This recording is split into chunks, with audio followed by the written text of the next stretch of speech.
Welcome to the part one, titled The Foundation of Strategic Transformation. Like the title suggests, this is the 101 of strategic transformation, but we will be covering a fairly high number of topics really quickly, so please do submit questions at the end.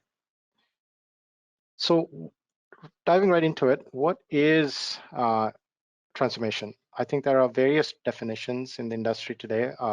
About a decade into this concept of transformation, there's no shortage of definitions. Our definition of transformation is changing how we do change.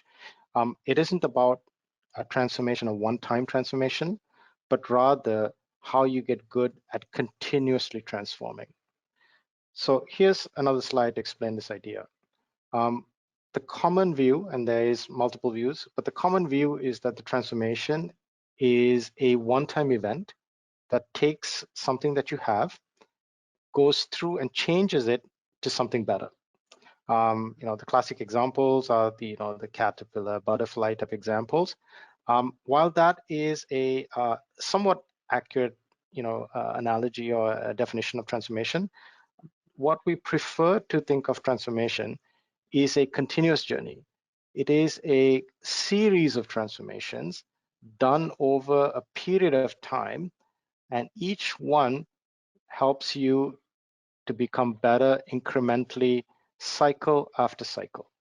Now, how many cycles you would like to take, how much of a transformation each cycle undertakes, those are the things that would be specific to each company and some of the topics we can talk about. But the basic idea is that the transformation is not an event. It's a series, a continuous set of events over the course of time. And so this series, or this three-part series, is really about unpacking this journey and changing the way we think about change. I hope that makes sense. And Natalia, if you want to jump in and ask me any questions along the way, please do so as well. Okay. When it comes to transformation, there is no single formula. There is no one thing that you have to do to achieve transformation. It's a series of things executed perfectly well. You need a strong leadership, essentially someone who can share a vision, a strategy, goals, and communicate effectively with the organization, rally an organization around a inspirational set of visions and goals. You need a culture that is willing to learn, upskill, train, change, become better as individuals, but then also become better as a team. You need execution. You need to take your strategy and make it happen, make changes to processes, technology, improve the way you data, and iteratively build systems and improve things iteratively. But fundamentally, where we see the gap in understanding of transformations is in this idea of capability-based planning. And this is what we're going to focus on today's topic, is an essential ingredient which is often missing in most transformations, is this idea of capability-based planning. In short, it's about focusing on your customer and solving the right problems and finding good solutions to it. I'm sure you've come across many projects, many transformations, where about halfway through the project is when most of the team members realize, okay, that's what we are setting out to do. So that's kind of the idea here, and that's what we're going to focus on today.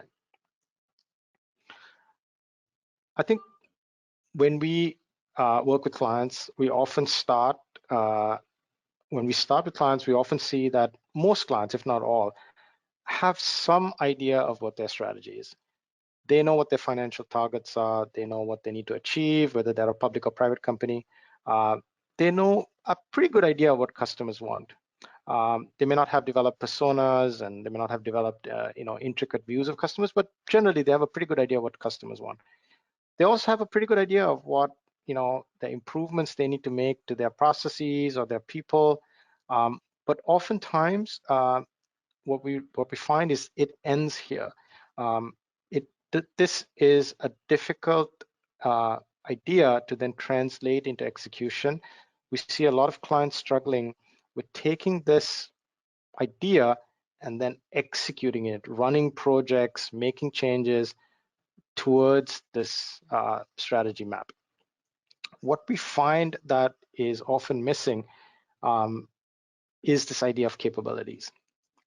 It is the things that you have to improve to make the financial happen, to make the customer perspective happen, to make the right processes, people, technology, and data change.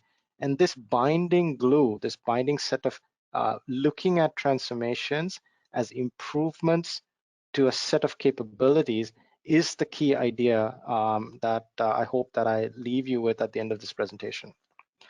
This idea of capabilities is better understood, with a simple analogy. Think of capabilities as muscles in your body. Think of it as the organization's muscles. Now, the thing about muscles is that with the rare exception, most people, most athletes, most people don't need to improve every single muscle in your body. It's just not necessary, and it might be counterproductive. If I'm a runner, I want to improve muscles specific to helping me run. If I was top heavy, if I developed too much of my top muscles, I would probably not be a very good runner. I'd probably be sluggish. Similarly, for every different sport, there is a different set of muscles that you improve. Now, going back to the idea of an organization doesn't need to improve every single thing in a company. It's not financially possible. You don't have the time and resources to improve every single thing. Depending on the type of company that you are, there are some capabilities that you do need to improve, whereas some probably don't matter. And that's where the idea of differentiating versus commodity capabilities come in. Things that you need to improve, things that matter. The muscles that matter are the differentiating. The ones that don't matter, you need to be strong, but you don't need to be super strong, they're commodities. Let's take an example. That's a challenging one though, isn't it? For some people in the business to necessarily grasp or to get on board with, especially depending on the size of the organization as well. It is. So let's take a couple of examples, and Natalia, I'd love your questions to kind of probe in this a bit deeper. Here's an example of a capability model for a business that's a distributor supplier. A distributors and suppliers don't make things. They help people who make things to source it from people who make things and then transfer it to manufacturers who then use these raw materials to make bigger products. So not an Amazon in this case? No, not an Amazon. Okay. It's like an Amazon, but for corporations that manufacture things. Okay, all right. So it's the people between the buying and to get it for somebody else to produce something. Okay. Exactly. So if I was a manufacturer of a car, a bus, okay. So you're getting the train, batteries or the components to make the batteries, so then for the other people to make it. Okay. That's exactly it. So if I'm the distributor, I really want to have a very good sales and account management team. I want to have value-added services, helping companies who are manufacturing with technical solutions, custom solutions. I want to provide my technical expertise, guide them saying, well, do you really want to use this pump? Maybe this pump will get you 3 more years than the one you're selecting now.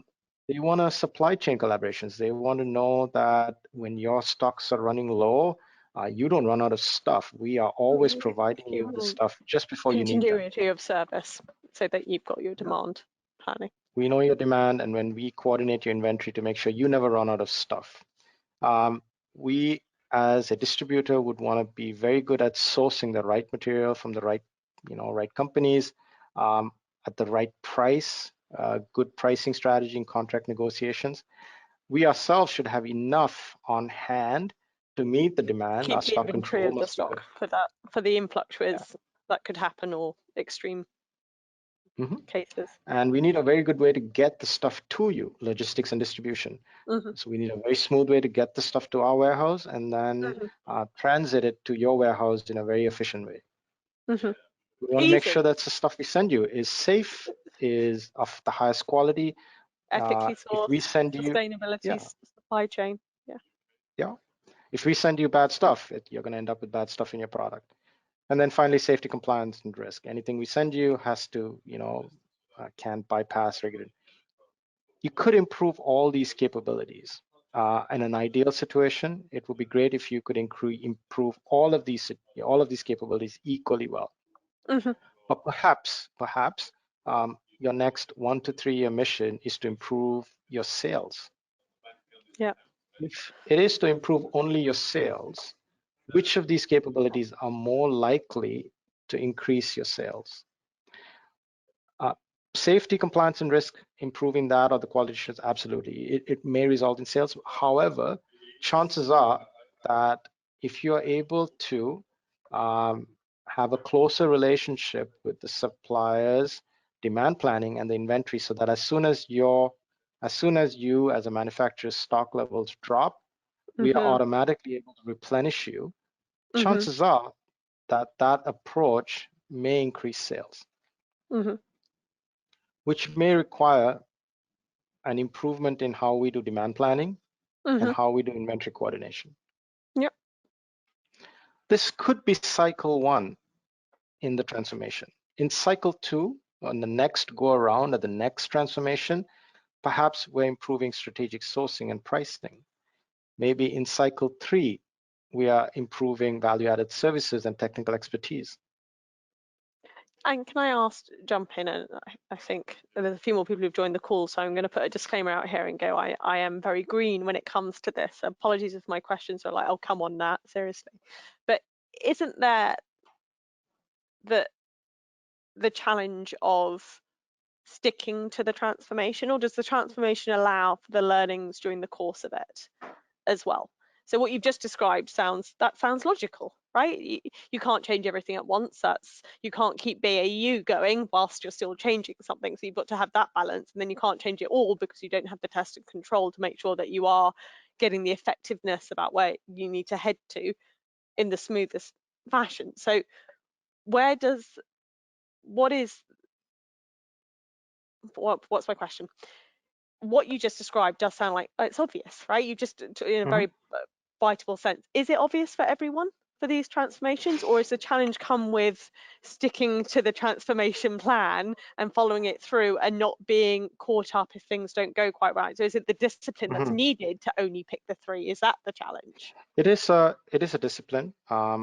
If, let's say, you started a project that improves account relationships, demand planning, and inventory coordination, Yeah. And this is a 1-year project to transform. Yeah. The temptation to invest in something else is definitely going to Yes. be there. There is a temptation to start veering off into other transformations even before this one is complete. Yes, exactly. There's doubt that's going to come in saying, is it really going to work? Shouldn't we Yeah. be improving supply chain, and so on and so forth, right? Yeah. But I think going back to the analogy of an athlete, a Yeah. runner, if you know that you are committed to improving a specific skill, and that's going to help you get 1/10 of a, improvement over the competition in your running, so in your 100-meter sprint, you have to stay committed to a specific strategy, see it through at least for that cycle, and in the following cycle, once you've mastered that, there's nothing that you can use the learnings of or the first cycle to plan the next cycle. Mm-hmm. So that is where strong leadership Yeah. and a culture comes in. And the vision of where you're And the vision. going, that's measurable. Yeah, you have to stay focused.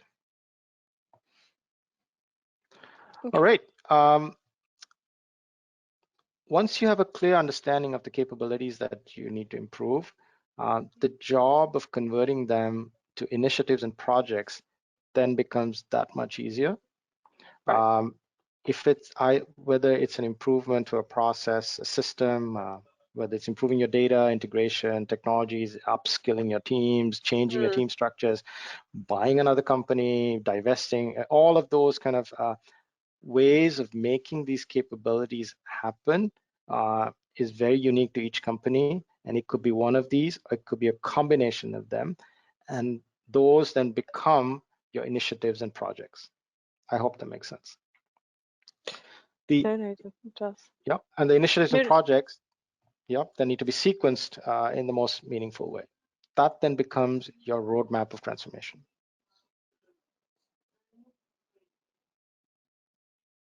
Do you put different priorities on those different elements that you had, whether it be process or upskilling? Is there a certain coordination and timings that Yes. you manage that? Okay. Yeah, it's a great question, Natalia, and that's what this next slide is about. How Yeah. do you know which capabilities and which projects are more important than the others? Mm. And that's where the idea of linking comes in. Okay. Um, if we are able to figure out which capabilities, if improved, has the most likelihood of improving a customer experience or a customer perspective or a financial perspective, those capabilities will generally have a higher priority. Right. And projects that are linked to those capabilities will inherit a higher priority. Okay. Right? So it's whilst you cannot know for sure whether improving a specific capability will get you there, through experience, uh, you have to make an educated guess and then test it once it's over and complete with data to validate that improving that capability did in fact improve the financials or any other objective or measure that your organization has. Now, this is a very simple diagram. In most organizations, you'd have multiple capabilities, multiple levels of capabilities. You'll have many financial and many processes, many people, many technologies. Such a diagram would get very complicated very quickly if we used Excel or Mm. Visio or PowerPoints. Also, it would become very difficult to understand and unpack. This is typically where we have used Orbis in the past. Is Orbis helps us to structure and organize it. For us, it's been a very useful 3-in-1 kind of Swiss Army knife tool Mm. that does both the enterprise architecture, which is all the linking of things, and identifying which capabilities to improve. The other capability that you need is to manage all the changes as a portfolio of connected projects, and then your training and change management um, directly in line with those projects. So you want to make sure that your training and change comes out just ahead of when these projects are going live, not too early, not too late. So you have to almost time the way you do training and change management along with the portfolio and the architecture. This is tough to keep in our head. It's tough to do it in Excel, and we've relied on Orbis in the past very successfully. That, in a nutshell, sets the foundation of the 3-part series. What Mm. we will be doing is unpacking each of these concepts in a lot more detail in part 2 and part 3. With that, I'll hand it back to yourself, Natalia. Can we go back to one of the previous slides? I'm Of just course. curious about something with you had in there, I do obviously on purpose, you had the customer almost what I would say is at the heart of that transformation, or a key element of that transformation, yeah, is the customer Mhm. perspective. And that has been a thread across the board. And then you've got the financial perspective on there. Are there cases that you've seen with your experience where the customer's not there at all, or it's kind of like capabilities to influence the financial, and then it just happens to be that then triggers into what the customer gets? Or is this kind of, once again, or is this idealistic that we've always got the customer at the heart of what we're doing? I do believe that you have to have the customer at the heart of what you're doing. Simply because most businesses, if not all, exist to make money, and they make money through customers by selling products and services of some kind. So while we have no control over the financial perspective is a secondary outcome. What you do have control over is the customer perspective and the capabilities. Those are the things you have control over. You have control over that. You have control over changing processes, people, technology, data analytics. But you have no control over the objectives or the performance measures, the financial, because that's a emergent property that emerges if you do these other things right. Those are the financial and the object performance will happen if you do it what you write, but you Do can't the other bits engineer bottom. the financial performance here. Okay. And with the bottom rung in terms of the data analytics, or almost those levers, those perspectives, is there one in your experience, that is more challenging to tweak from that capability set than the others? Or do they all get? I'm just thinking of those games where you're adjusting the water levels all the way through to get the balls higher up so they all enter. Is that what you need to do? It's a constant balancing act. It's a constant balancing, and there's different views, and it depends on the organization. In some organizations, changing the process is harder than the rest. In some, it's the people. Changing the people, it is harder, meaning upskilling teams, making people stronger. It may be in some cases technology, in some cases data analytics. It really depends on the company. The larger the company, obviously, the harder it is to change process. The smaller the company, it is harder to change, different aspects of it and so forth. So it really depends on each customer and where they're at, on what will be harder or what will be easier. Okay, there's not which we know, there's not like a one size fits all about a No. timing for when you do these or how you do these. But it's safe to say that you need to, if we go back to your first part, continuously do the transformation in order to fulfill what the customer's, I guess, requirements are, and those are constantly changing Yeah, too through it the is. external And the factors. probability from the data we've seen over the last 10 years and our personal experiences, it's unlikely you will achieve a transformation completely in one cycle. You may require a few cycles till you reach that diminishing return point where you say, yeah, you know what, it's good enough. Does that happen? Do you get to It the point does. where it's good It does. enough? Okay. Absolutely, it does. It does. And it doesn't mean they stop. It just means it's ready to move on to something else now. Okay, so doing the other capabilities that you have anyway. That's right. That's exactly Am I literally now ruining your next series? You're like, no, Nat, can you stop talking and asking it. questions? You're It teeing is. up. You're teeing up the Am following. I doing it nicely for you? You're welcome. You are. You are. There you go. Okay, You're getting into topic 2 and topic 3. Yeah.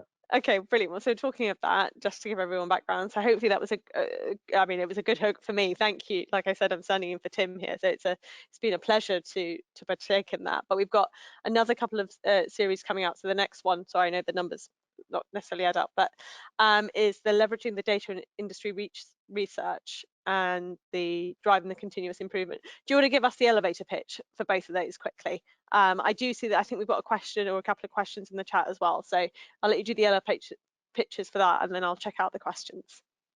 Sure, no problem. So the elevator pitch for mastering the art of execution is how do you actually make these happen? This is the theory or the core ideas, but how do you execute these? What are the tips and tricks to execute it?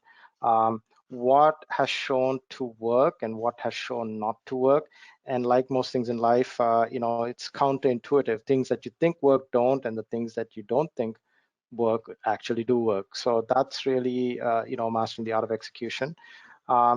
Sustaining the success and drive is, okay, you've achieved some success with execution.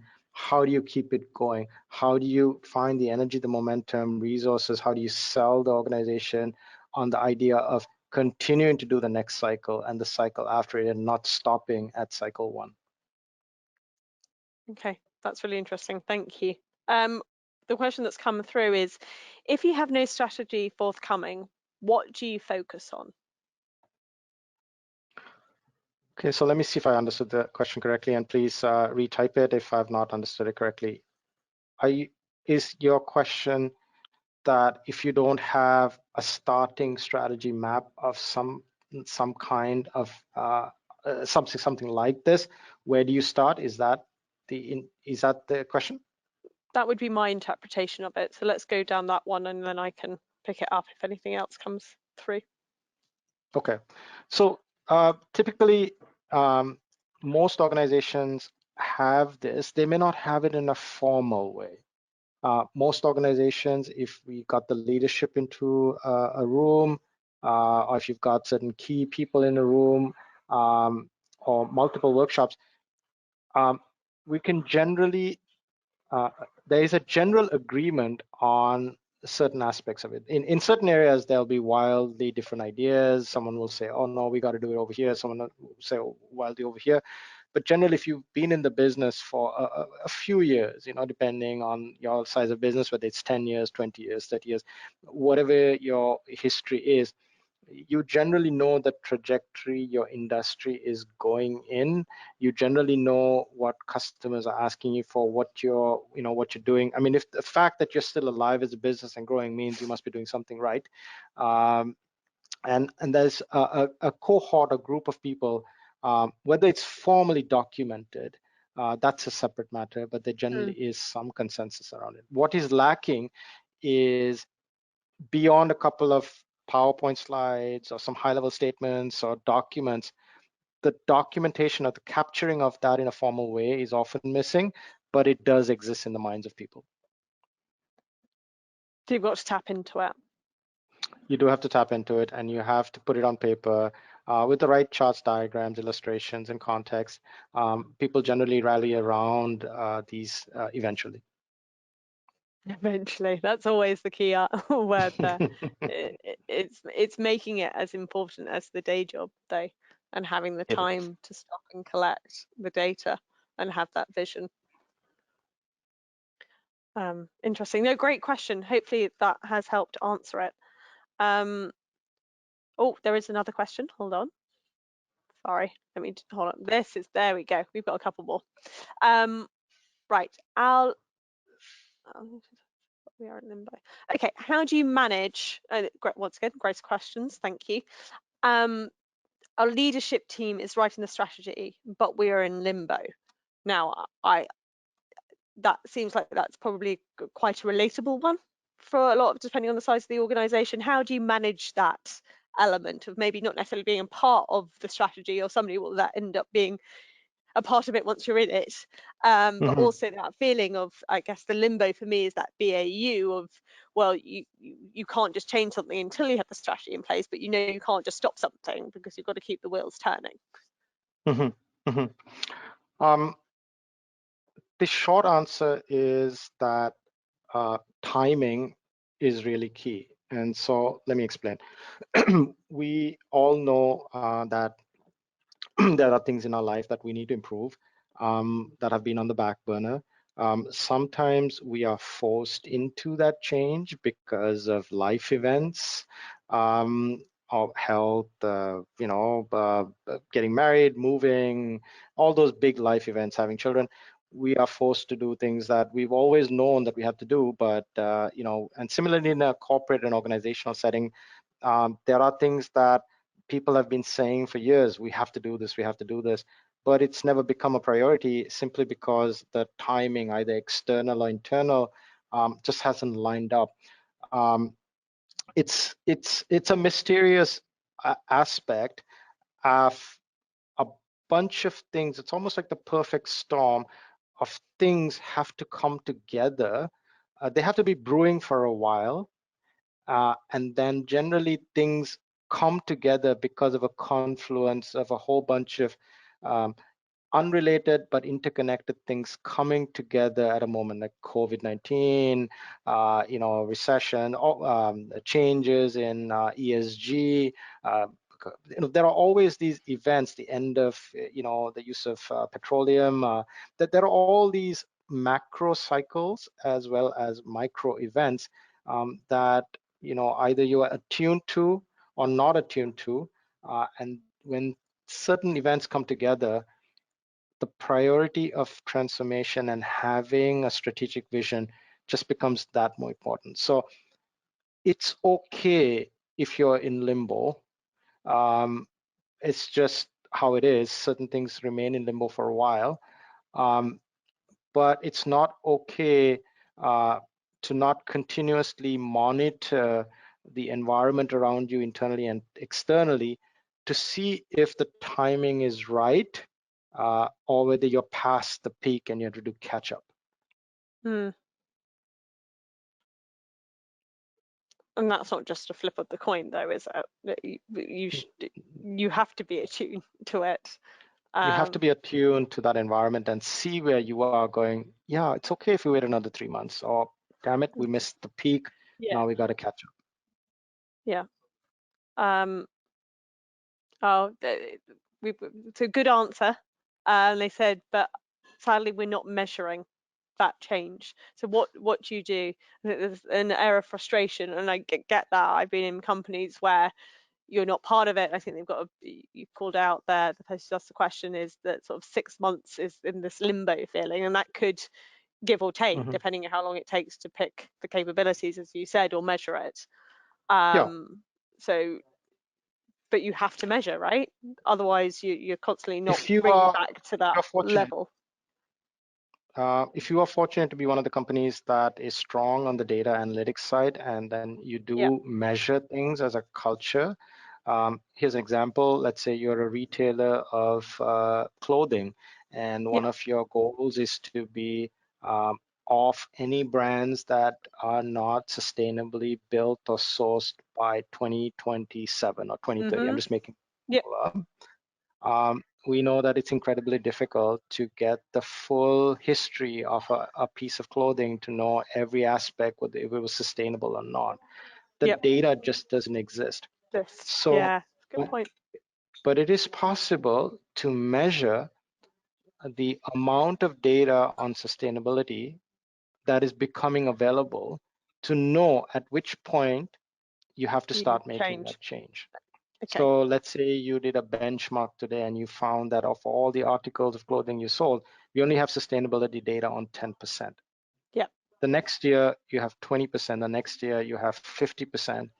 You will quickly see that if you don't do something about it, your competitors also have Will. sufficient data from the industry and they are going to do something about it. Yep. Hard. You're spinning those plates in multiple ways, and then obviously getting the data to know how fast to keep spinning them whilst you optimize the other ones. Um, I'm going to be, thank you. There's someone who's asked to schedule something in with Orbis software with yourself. That would be great. So yes, anybody who would like to learn more from Ashoka under the Vasa umbrella or Orbis software, we will reach out and do a follow-up. So appreciate that. This is a completely off-piece question because nothing else come in. You use the sporting analogy, Ashoka. Are you a past background sports person, Uh, trainer? I wish. The only thing I can do fast is maybe drive a car or aspire to be What's your car of choice then? my car of choice is the Ford Mustang. My heart's Oh, always going to be there. guzzling, or have we got the E? I'm going to enjoy it till 2030. I can't believe you're going around in what beautiful Canada driving a guzzling Ford Mustang. That Jeez, we're that gonna have to have a separate that's discussion then on that. that's that's a secret between this audience and you. That's it. We're going to. Oh, can't believe it. Well, that's good to hear, and definitely, I think that the sporty analogy actually is a really good reflection on it. As well. So I appreciate that. Look, thank you, and thank you for letting me host with you. And you should hopefully have Tim for the next session. And yeah, if anything else comes up from anyone, whether it's on demand that you're watching this, do reach out. We have our community, Yeah. which is Orbis Nexus. You can follow us on LinkedIn, Ashok and Vasa, as well as myself with the Orbis software, as well as our community. And hopefully you'll join us for the next parts of the series.